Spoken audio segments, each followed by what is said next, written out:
Hey, what's up team? Eddie Gray here with The Modern Creative, and today I want to talk to you about the very first time that I ever opened up Logic Pro. I was completely bamboozled by all the options, all the buttons, all the arrows, all the windows. I couldn't believe what was in front of me. It took me so long to understand the program, and so I decided to get on a journey of learning it. Studied every book, every video, and now I'm here on YouTube to talk to you about my love for music production in Logic Pro. Today, I'm going to cover how to record within Logic Pro, how to get started without all the complications and without all the nonsense. So I hope you're ready. Make sure you like the video and let's jump right in.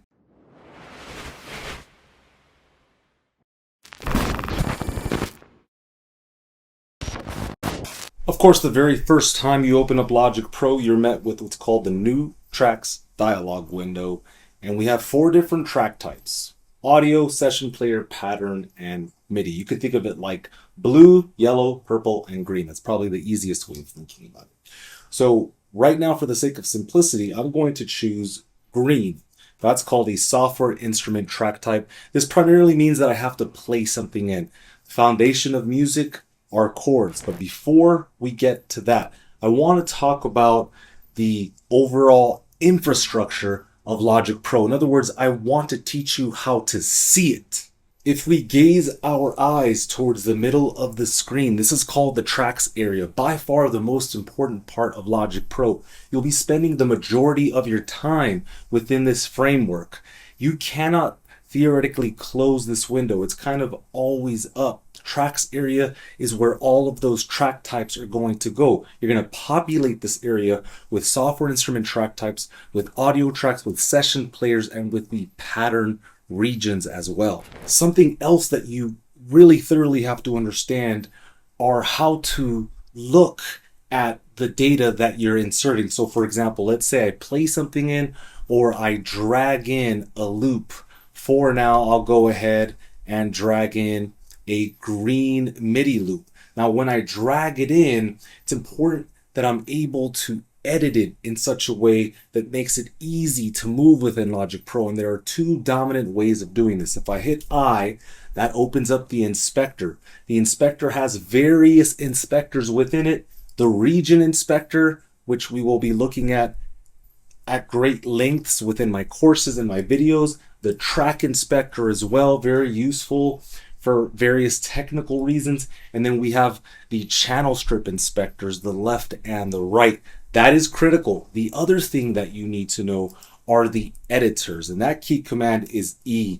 And if you're not a key command person, do me a favor and start to get to know all the icons within Logic Pro. I mean, if you look at the top of the screen, you can see that there are various icons, and this is where you're going to really learn the ins and outs of the program. This pencil icon conjures up the piano roll editor, and if I have, let's say, an audio track and I click that same pencil icon or key command E, you can see I am inside of the audio track editor now.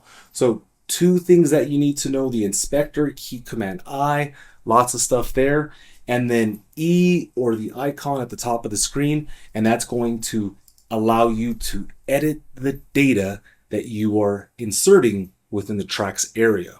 And now the third thing, last but not least, you definitely have to know the Apple Loops browser, key command O. That's going to allow you to take pre-recorded and pre-configured audio and MIDI data and go ahead and bring it into the tracks area. So that's very important. You really have to know that. Let's say you are thinking of an idea, like I want to bring in a harp or a tambourine. You hit O, you can go ahead, search for various loops, and then drag in that data. Now again, when you drag in that data, you're able to edit it by going into the editor's key command E, and that's where you'll find the step sequencer editor. The other part of Logic Pro is selecting the sounds. So if we listen to this sound up here, I have a bass, but maybe I don't want a bass. And if I click on the key command Y, that would be the library. Top left of the screen, you can see the icon there. I get to replace that sound if I wish. So instead of a bass, let's say you wanted a synthesizer, perhaps some kind of lead, and let's take a listen to this.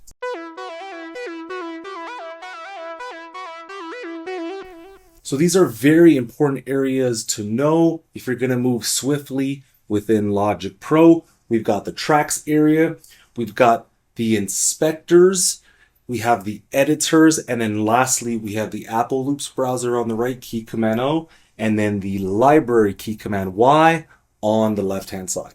All right, so now we're going to write our chord progression. It's very important to understand that chord progressions are really the foundation for music. So I'm going to go back to the very beginning. We're going to open up a software instrument track type, and I want to introduce you to what's called the chord track. This is key command G, and I don't want to see all this stuff on the screen, so I'm going to close the library Y, close the inspectors I, and I just want to look at the chord track here inside of the global track. So I'm going to control click, and I'll start to remove what it is that I don't want to see. Conversely, I could also click on single global track, and that takes me to the chord track. So I'll hit return, playhead goes to bar 1, and now I'm starting to think about what I want to listen to. You can very well play this in, but I'm going to talk to the majority of you. I'm assuming you don't know how to play piano, such as myself, and I'm thinking of a chord progression. I want something like A minor to F. I know that's going to sound really solid, and so in order to do that, I'm going to click on this plus menu here. I already have A minor. I'll hit tab, and then I'll type in F major. Chords are very important to understand, and I would say if you want to kind of cut to the front of the line, learn chord progressions, diatonic chords, it's going to help you immensely. So let me go ahead and drop these in, and let's take a listen. Okay, I don't mind this at all. I'm going to bring up the BPM a little bit. So now I want to change the sound. An electric piano is just fine, but I want to make something more interesting. So one of my go-to moves is to head over to the synthesizer category. They've got this amazing subcategory called rhythmic, and there's a bunch of great sounds here, but I'm going to go for unraveled. So if I take the MIDI data that I dragged down from the chord track, here's what I got.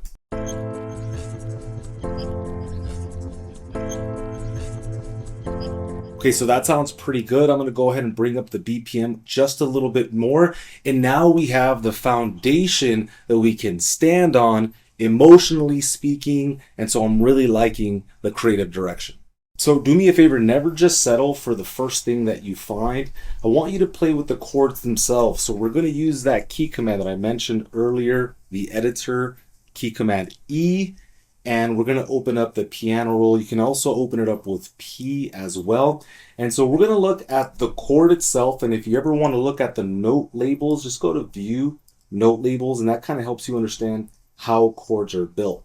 So we have A minor, which is A, C, E, and then F major. And so what I want to do is change the order of these notes. I want them to be a bit more grouped together. And I feel like that's going to give us a bit of an edge. So I'm going to lift this up a little bit. And let's see what this sounds like. I think this is just going to sound a little bit more compact. Check it out.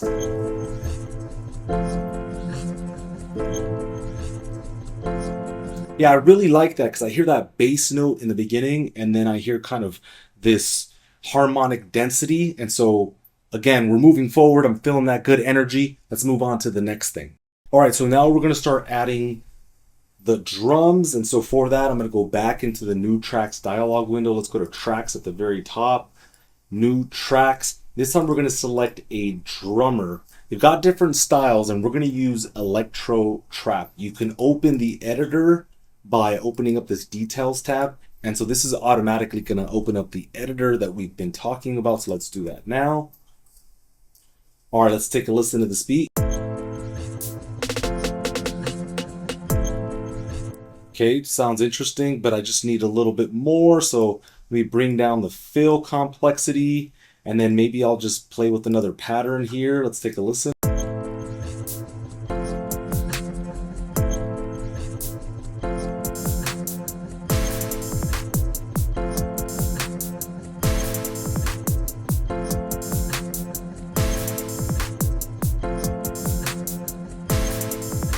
If for whatever reason you want to change any one of these drum sounds, if you click on the drum sound and you hit Y, there's that key command again. I can change this within an instant. Let me press play and just audition a couple. Here we go.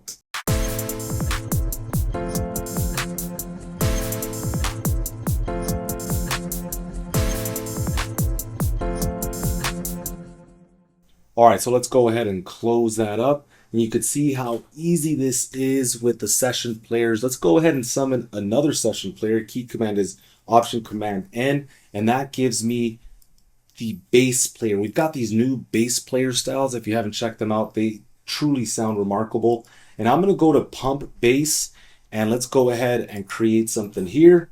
Let's see what this sounds like. Do remember that the session players are following the chord track. That's kind of like the Logic Pro workflow or protocol. Let's take a listen.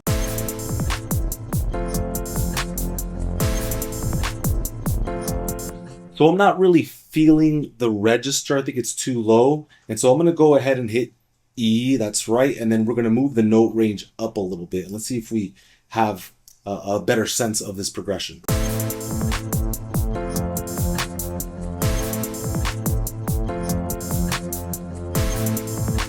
All right, so this is starting to sound like music. It's starting to get interesting. Now, obviously, there's a lot more to it, but I just want to get you going. I want to get you out there. And so this is the start of a complete track. Great job. So if you want to get a little bit more creative, I highly recommend that you start to use Apple loops like in an interesting way. You can use third-party loops as well. But if I go to sound packs here, they've got a lot of very, very solid packs. I'm going to go to this kind of like reggaeton, gozadera latina thing here. And they've got some things that I really like. I'm going to go ahead and search out an electric piano. Okay, I'm pretty sure that this Good Vibes electric piano ARP is going to work. So let me go ahead and drag that into our session. And something that's very interesting here is that this particular loop has what we call region chords, A minor, C. My chord track is A minor to F. And so we're going to go ahead and match these up. This is the kind of stuff that I love doing. I love being creative. I play bass, I play guitar, I do all sorts of stuff. And I don't think you should be limited to just one medium. So I'm going to go ahead and chop up this A minor. I think that's pretty cool. But instead of having this F here, I'm going to basically transpose that down so it hits the F. So I'm just going to hit Option down arrow key. You could also go into the inspector and do the same thing here under transposition. And so now if I listen to this, we got this. You can get some really solid sounds. And so here's what I'm going to do. I'm going to reverse these. It's Control Shift R. Again, if I go into the region inspector, you can see why this is so important. I'm going to go ahead and reverse these. Let's take a listen. They are too fast for me at the moment. So I'm going to click on the region, go into the region inspector and change the speed so that it's just longer. So I'm going to go ahead and do half speed. Now I'll trim the region because I don't need it all. And I'll do the same for this region. Let's go to speed. Okay, we're going to make it twice as long. And what that means, it's going to just play a lot slower. Take a listen. Yeah, that's a lot more fitting for this track. Take a listen to this.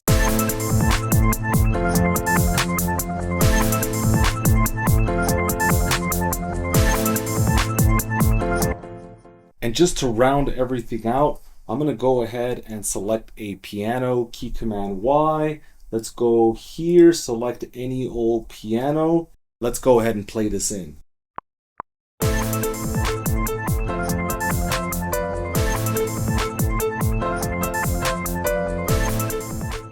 Okay, so let's go ahead and open up the mixer. This is a brand new key command, and we're going to balance out the levels just so that nothing stands out too much.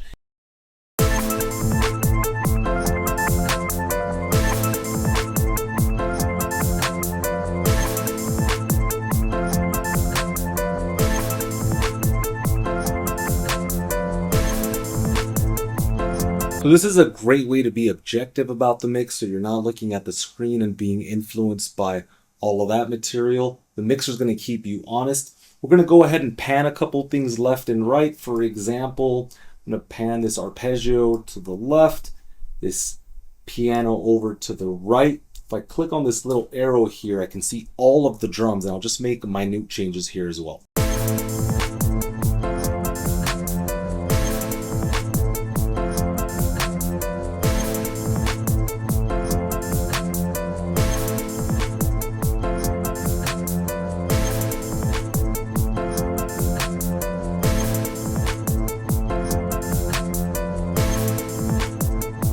All right, so we have a mix that we're happy with. And so what I'm going to do now is set the cycle range, that's key command C, to the full length of my song. And so let me go ahead and increase the ending of the cycle region. You want to make sure that when the song ends, there's a little bit of healthy silence. It should sound something like this. All right, so from here, we're going to hit Command B. If you look at the start and end time, it actually coincides with the length of the cycle region. And I'm going to go ahead and bounce an MP3. My settings here are ideal, so go ahead and take a screenshot of this. And let's hit OK. We'll call this first track, and let's go ahead and take a listen to it.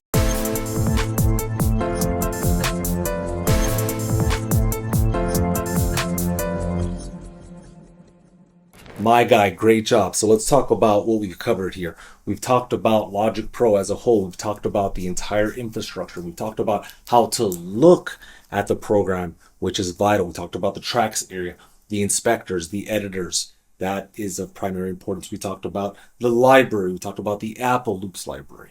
We talked about recording, session players, the chord track. This is the heart of Logic Pro as it stands right now. You want to build your track using chords, record anything in, manipulate audio every which way. Then you want to mix it objectively, and then you want to export and or bounce it. Now, if this interests you and you want to make more music, you have to check out my new beginner template. I built it from scratch, and it already has hundreds, if not thousands of downloads, and I want to make sure you get in on the action. So if you want to be more productive, I highly recommend you click on the link in the description. This is going to help you move forward. It's going to help you accelerate. And I just wanted to make sure that I offered that over to you. I'm super busy these days, so I want to make sure that I'm listening to my audience. If you guys do have something for me and there's something that you want to see, you need to let me know in the comments. I cannot read your mind, so go ahead and hit me up.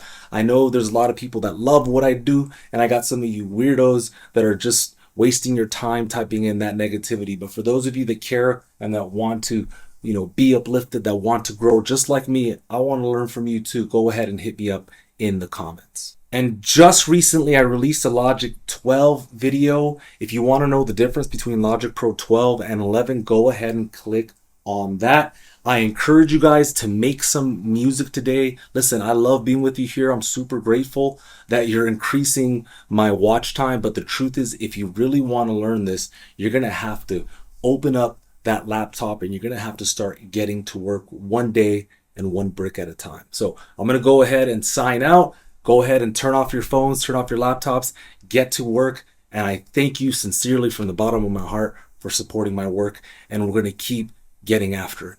This is Eddie Gray signing out. We'll see you later.